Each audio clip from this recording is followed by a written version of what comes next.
Hello, good morning. সবাই কেমন আছো? আশা করি সবাই ভালো এবং সুস্থ আছো। ভগবানের আশীর্বাদে এই গরমে আমিও মোটামুটি ভালো আছি। তো যাই হোক, অনেক দিন রান্নার কোনো ভিডিও তোমাদের সাথে শেয়ার করছি না, তাই ভাবলাম আজকে একটু শেয়ার করি। চলো, দেখতেই পাচ্ছ গরম গরম ভাত করেছি, আর এখানে করেছি কাঁকরোল ভাজা, আর এটা করেছি চিচিঙ্গা আলু দিয়ে একটা চচ্চড়ির মতন করেছি।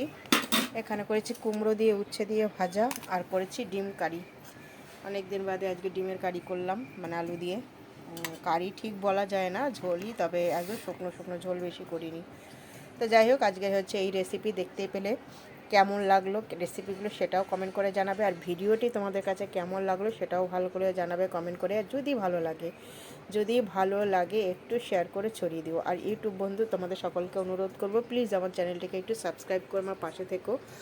আর ফেসবুক বন্ধুরা একটু বন্ধু করে পাশে থেকেও, ভালোবাসা দিও, ভালোবাসা অবশ্যই পাবে। সবাইকে অনেক অনেক ভালোবাসা রইলো। Thank you. সবাই সুস্থ থেকো, ভালো থেকো, গরমে সবাই সাবধান। টাটা।